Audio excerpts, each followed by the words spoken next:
কোনো মিথ্যা মামলা হয়নি।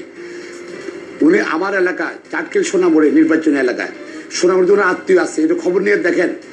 2016 সালে হিজবুত তাহির বলে একটা ফ্যামিলি থাকে, ওর সঙ্গে সুন্নি মুসলমানদের মারামারি হয়েছে। আওয়ামী লীগের নেতারা, লোকাল আওয়ামী লীগের প্রেসিডেন্ট সেক্রেটারি নেতারা এখানে ছিল, তারা ঝগড়া করছে, ওখানে মধ্যে এখানে বেশি ছিল।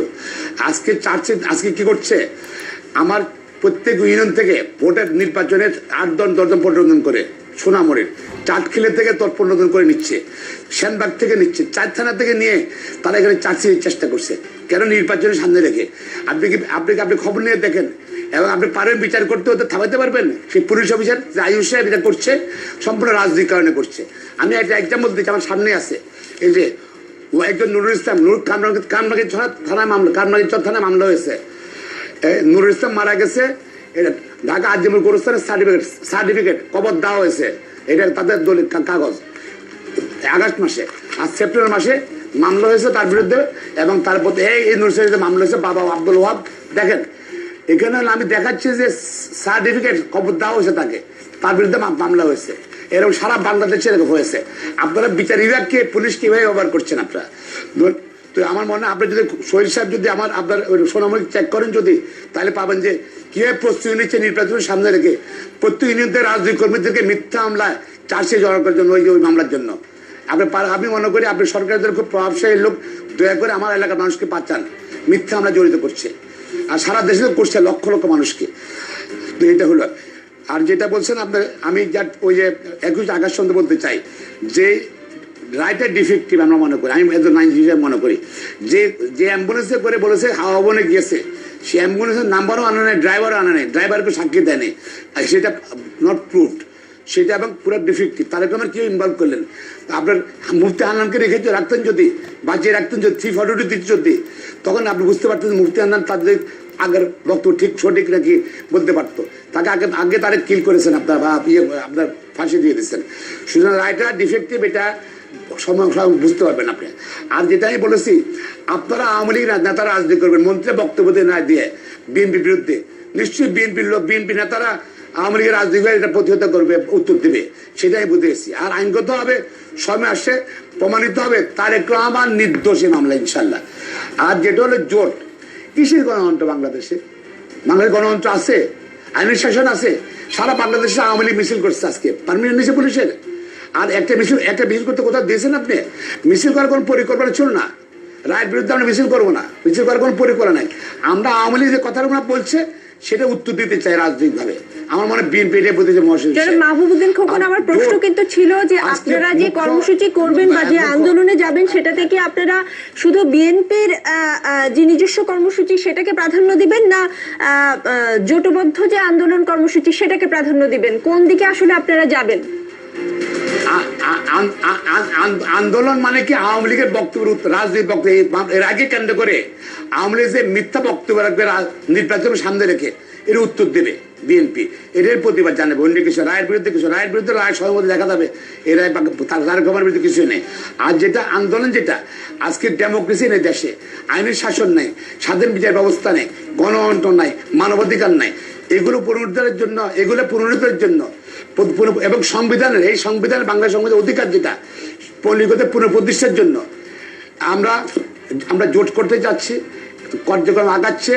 এবং জোটের মুখ্য উদ্দেশ্য হলো যে বাংলাদেশের মানুষকে ভোটাধিকার ফিরিয়ে দেওয়া এবং যে একদলীয় শাসন বাংলাদেশ। আমাকে একটু উপাধ্যক্ষ আব্দুল শহীদের কাছে যেতেই হচ্ছে। তার কাছে আমার প্রশ্ন আছে, এই যে ঐক্য প্রক্রিয়া, নির্বাচন ও আসন বন্টনের ক্ষেত্রে অভিন্ন রূপরেখা দিতে যাচ্ছে বলে গণমাধ্যমের খবর, বৃহত্তর ঐক্য প্রক্রিয়া, আপনি নিশ্চয়ই জানেন যে যুক্তফ্রন্ট, বিএনপি এবং নাগরিক ঐক্য মিলে একটি বৃহত্তর ঐক্য দিতে যাচ্ছে। আপনারা অর্থাৎ আওয়ামী লীগ 14 দলের অন্য শরিকদের সঙ্গে সংসদীয় আসনের ব্যাপারে তেমন কোনো সমঝোতায় পৌঁছতে পেরেছেন কিনা? কারণ ইতিমধ্যে যেটা আমরা জানতে পেরেছি যে বৃহত্তর ঐক্য প্রক্রিয়া তাদের মধ্যে আসনের ব্যাপারে এবং ক্ষমতার ভাগাভাগির ব্যাপারে এক ধরনের ঐক্যমতে পৌঁছেছে। আপনাদের 14 জনের যে শরিকরা আছে তাদের সাথে আপনারা আসন ভাগাভাগি নিয়ে কোনো ধরনের ঐক্যমতে পৌঁছতে পেরেছেন কিনা? বিশেষ করে আপনারা প্রধান ক্ষমতাসীন দলে নমিনেশন পাওয়ার জন্য ইতিমধ্যেই কিন্তু বেশ আগ্রহ, একই অঞ্চলে বিভিন্ন জন আসলে প্রার্থিতা দাবি করছে। এর মধ্যে খেলোয়াড়, তারকা, তারাও আপনাদের দল থেকে নমিনেশন পাচ্ছেন। এই যে বিপুল আগ্রহ, এই আগ্রহকে আপনারা সামাল দেবেন কি করে?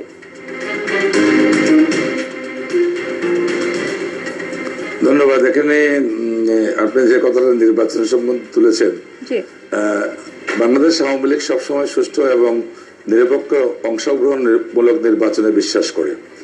সেই উপলক্ষেই আমরা যে জোটের যে একটা আমাদের প্ল্যাটফর্ম রয়েছে সেটা অনেক আগের থেকেই আছে। আমরা আছে গণতন্ত্রকে প্রাতিষ্ঠানিক রূপ দেওয়ার জন্য, সংসদীয় পদ্ধতি সরকার প্রচার শক্তিশালী করার জন্য মাননীয় প্রধানমন্ত্রীর নেতৃত্বে যে জোট বা এই নির্বাচনে যারা আগামীতে অন্যান্য দলের যারা বিভিন্ন এলাকায় নির্বাচন করতে চান তাদের প্রার্থী নিয়ে অবশ্যই তাদের যোগ্য প্রার্থীর ব্যাপারে মাননীয় প্রধানমন্ত্রী অতীতেও যেভাবে তিনি সিদ্ধান্ত দিতে কোনো সময় কার্পণ্য করেন নাই, আগামীতেও তিনি সেই সিদ্ধান্ত দেবেন। একটি পার্লামেন্টারি বোর্ড আমাদের রয়েছে, আমাদের নীতি নির্ধারণী আওয়ামী লীগের উপদেষ্টা মন্ডলী রয়েছে, আমাদের ওয়ার্কিং কমিটি রয়েছে। সবকিছুই নেতৃত্ব দেওয়ার জন্য সবাই সার্বভৌম ক্ষমতা দিয়েছেন আমাদের মাননীয় প্রধানমন্ত্রী এবং দলের সভানেত্রীকে। সেই আলোকে আগামী নির্বাচনে সকল দল মতের যে আমাদের জোট আছে তাদের পরামর্শ নিয়েই একটা যৌক্তিক সিদ্ধান্ত দিবেন, এটা অতীতের ন্যায় আগামীতে হবে, এতে কোনো সন্দেহ নেই।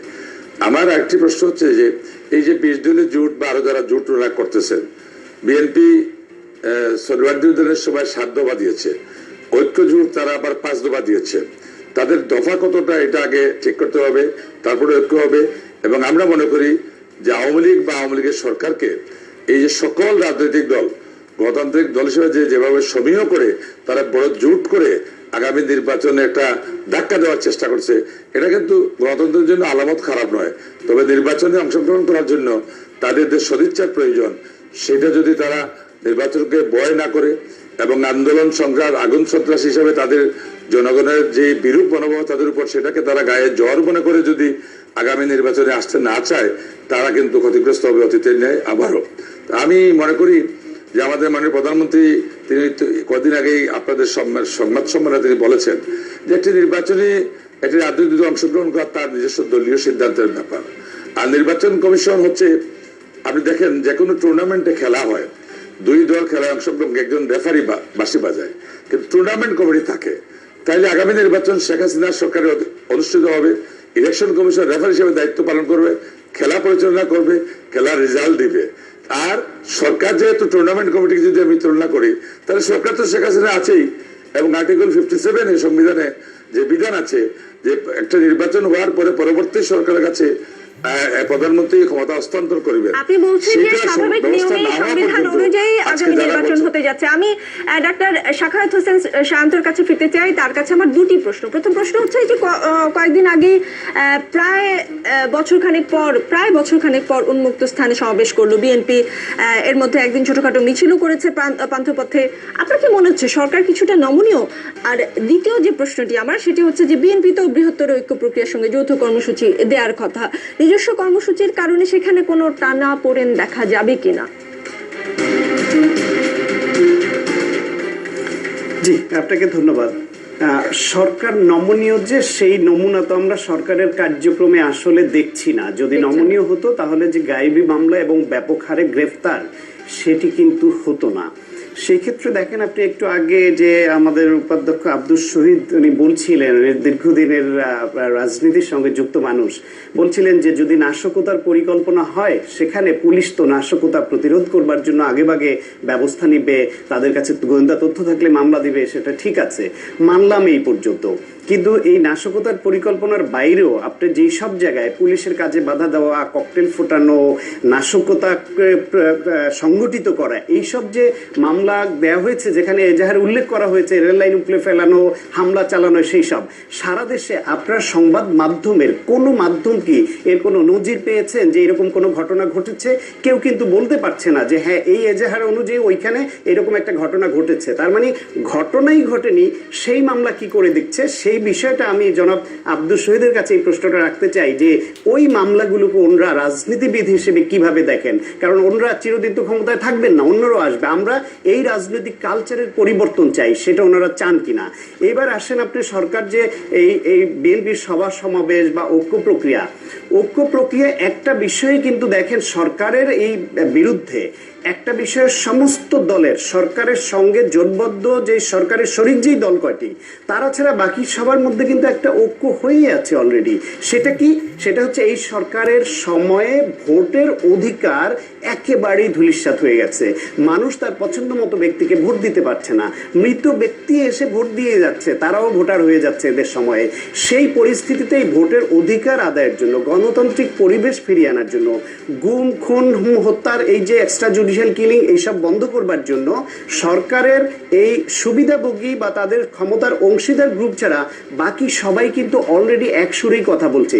এই যে এক সুরে চাওয়া, এক সুরে কথা বলা, এটি একটি বৃহত্তর ঐক্য। এখন সেই ঐক্য অনুসারে তারা কর্মসূচি দেওয়া, নির্বাচনে যাওয়া, সেটা এক প্ল্যাটফর্মে এসে কতটা শক্তভাবে দিতে পারবেন সেটা সময় বলে দিবে।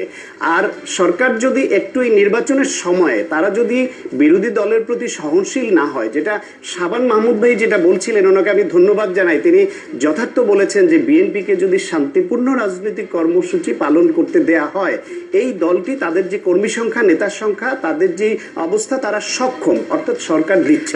আমি শাবান মাহমুদের কাছে যাচ্ছি, শাবান মাহমুদের সঙ্গে সরাসরি আসলে জেনে নিতে চাই। আসলে আমি যতই গায়েবী মামলা থেকে বের হতে চাচ্ছি পারছি না, ঘুরে ফিরে আলোচনা এটাই আসছে। আপনার কাছে আমার জিজ্ঞাসা, বিভিন্ন সময় আইন শৃঙ্খলা রক্ষাকারী বাহিনী সন্ত্রাস বিশৃঙ্খলা নিয়ন্ত্রণে দৃঢ়তার পরিচয় দিয়েছে, আমরা দেখেছি। কিন্তু সম্প্রতি বিএনপি যে অভিযোগ করছে, গায়েবী মামলাও করছে তারা ব্যাপক হারে, বিএনপি অভিযোগ করছে দমন পীড়নের গায়েবী মামলার। আজও কিন্তু একটি শীর্ষ দৈনিকে খবর এসেছে যে তিন মৃত ব্যক্তিকে আসামি করা হয়েছে, এরকম একটি খবর পেয়েছে। কি বলবেন আপনি? আমি প্রথম আলোতে যে লিড স্টোরিটি পড়েছি সকালবেলায়, সেখানে এই বিষয়গুলো উঠে আসছে এবং নিশ্চয়ই তারা অনুসন্ধান করে বস্তুনিষ্ঠ তথ্য সংগ্রহের ভেতর দিয়ে সংবাদটি পরিবেশন করেছে বলে আমার বিশ্বাস। আমি মনে করি পুলিশ অতি উৎসাহী হয়ে যখন এ ধরনের ধারাবাহিকভাবে গায়েবী মামলা করে কোনো রাজনৈতিক দলের বিরুদ্ধে অথবা রাজনৈতিক দলের কর্মীর বিরুদ্ধে অথবা সমর্থকের বিরুদ্ধে, তখন ওই মামলাটি যেভাবে প্রশ্নবিদ্ধ হয়, একইভাবে পুলিশ বিভাগের যে একটা ভাবমূর্তি থাকে সেটিও প্রশ্নবিদ্ধ হওয়ার সুযোগ তৈরি হয়।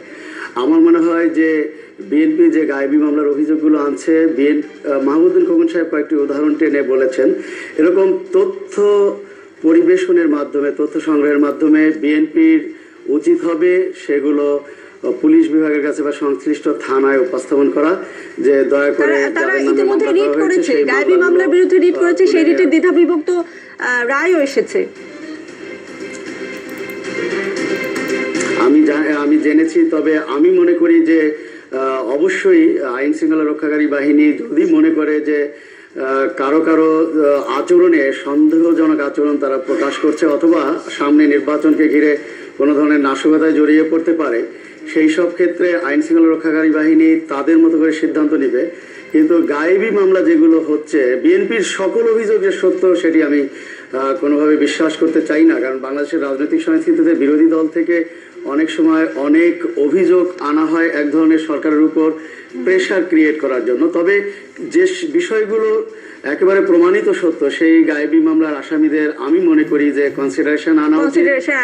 আমি একটু যেতে চাই মাহমুদুদ্দিন খোকনের কাছে। আমি আসলে এটাই হয়তো আপনার কাছে শেষ প্রশ্ন। আজকের যে রায়, আবারও ঘুরে রায়ে এলাম আমি, সেটার আদালতের পর্যবেক্ষণের খানিকটা আমি আপনাকে শোনাচ্ছি। রাজনীতি মানে কি বিরোধী দলের উপর পৈশাচিক আক্রমণ? এই রাজনীতি এদেশের জনগণ চায় না। সরকারি ও বিরোধী দলের মধ্যে শতবিরোধ থাকবে, তাই বলে নেতৃত্ব শূন্য করার চেষ্টা চালানো হবে। রাজনীতিতে এমন ধারা চালু থাকলে মানুষ রাজনীতি বিমুখ হয়ে উঠবে। এই ছিল আদালতে আসলে পর্যবেক্ষণ। এই পর্যবেক্ষণ নিয়ে আপনার মন্তব্য জানতে চাই একদমই ছোট করে। এটা তো সাউন্ডস গুড, এটা যেটা বলেছেন সাউন্ডস গুড। আমি যেটা সাউন্ড ভালো, এটা তো উচিত না রাজনৈতিকভাবে কোনো রকম। আপনার সব রাজনৈতিকভাবে প্রতিনিধিত্ব করবেন, আপনি একজনে মারবেন কেন? এটা নিশ্চয়ই কারেক্টলি বলেছেন। তো যেটা বলতে চাচ্ছি আমি, যেটা আলোচনা আসছে, আসলে এই মামলাগুলো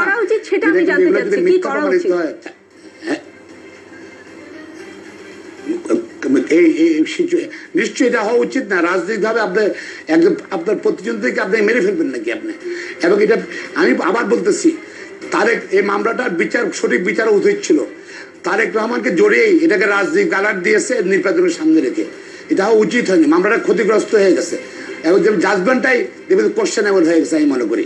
আর আমি লাস্টে বলতে চাই, আজকে আওয়ামী লীগের সমস্যাটা কি জানেন, আওয়ামী লীগ জনসমর্থন কম নাই, দেওয়ালি জনসমর্থন দেওয়ালি হয়ে গেছে, তারা পুরোপুরি আইন শৃঙ্খলা বাহিনী নির্ভরশীল হয়ে গেছে এবং এটা বিচ্ছিন্নভাবে পুলিশ করে নাই, সরকার রাজনীতির সিদ্ধান্তে মিথ্যা হামলা করেছে। আমি বলতে চাই যে মিথ্যা হামলা যদি কোনো সময় ইনভেস্টিগেশন প্রমাণে মিথ্যা হামলা, যেসব পুলিশ অফিসার মামলা করেছে তাদের বিরুদ্ধে কিন্তু 211 হইতে পারে, তারা কিন্তু মামলা আসামি হয়ে যেতে পারে মিথ্যা হামলার জন্য। তো আমি মনে করি আজকে সকলের উচিত গণতন্ত্র আইনের শাসনের জন্য, স্বাধীন বিচার ব্যবস্থার জন্য, মানবাধিকারের জন্য, মানুষের ভোটাধিকার ফিরিয়ে দেওয়ার জন্য, এবং সরকার যত তাড়াতাড়ি মানবে এটা তত ভালো হবে। এর মধ্যে আমি মনে করি আওয়ামী লীগ অনেক পিছিয়ে গেছে, তারা তাদের আরো বেশি আন্তরিক হওয়া উচিত বলে আপনি মনে করছেন। আমি যেতে চাই উপাধ্যক্ষ আব্দুল শহীদের কাছে, একই বিষয়ে আপনার মন্তব্য জানতে চাই, কি করতে হবে সেটাও জানতে চাই। ছোট করে, আপনি নিশ্চয়ই শুনছিলেন আমি আদালতের যে পর্যবেক্ষণের যে অংশটুকু পড়েছিলাম, একদমই ছোট করে। অবশ্যই বিচারিক আদালতের এই যে মন্তব্য, এটাই খুবই একটা গুরুত্বপূর্ণ, এটা আমরা অনুসরণ করেই কিন্তু আমরা রাজনীতি করতে চাই এবং করিও আমরা। কিন্তু এদেশে এই যে সামরিক শাসনের আদলে সরকার পরিবর্তনের কারণে মানুষ হত্যার যে একটা প্রবণতা সৃষ্টি হয়েছিল, সেটা 1975-এর 15ই আগস্টের পর থেকে যারা এটা চালু করেছিলেন তারাই এর সমান্য হয় এই বিষয়টিকে, এই রায়টার এই অবজারভেশনটাকে তারা যদি অনুসরণ করেন তাহলে আগামী দিনে আমাদের সকলের জন্য মঙ্গল হবে। কারণ অলিক মামলার কথা যারা বলেছেন, এই মামলা তারা তো আদালতের কাছেই বলতে চান বিচার হওয়া হোক, যারা মিথ্যা মামলা দিয়েছে তাদের বিরুদ্ধে 211-এর কথা আমাদের ব্যারিস্টার সাহেব বলেছেন, তারা করুন, সুযোগ আছে। মিথ্যা মামলা যদি প্রমাণ না করতে পারে তাহলে তো যে মামলার বাদী হবে, কগনিজেন্স যে নিয়ে আসছে সেই তো আবার আসামের কাট করে দিতে হবে। তাহলে এখানে আমাদেরকে দায়ী করার কারণ কি? যারা এফআইআর করেছে, যারা বাদী হয়েছে, তারা যদি সঠিক মামলা না করে থাকে, সবাইকে অনেক ধন্যবাদ রাজনীতিতে অংশগ্রহণের জন্য। দর্শক, রাজনীতির কোনো বিরতি নেই, এর কোনো শেষও নেই। দেখা হবে আগামী দিন একই সময়ে যমুনার পর্দায়।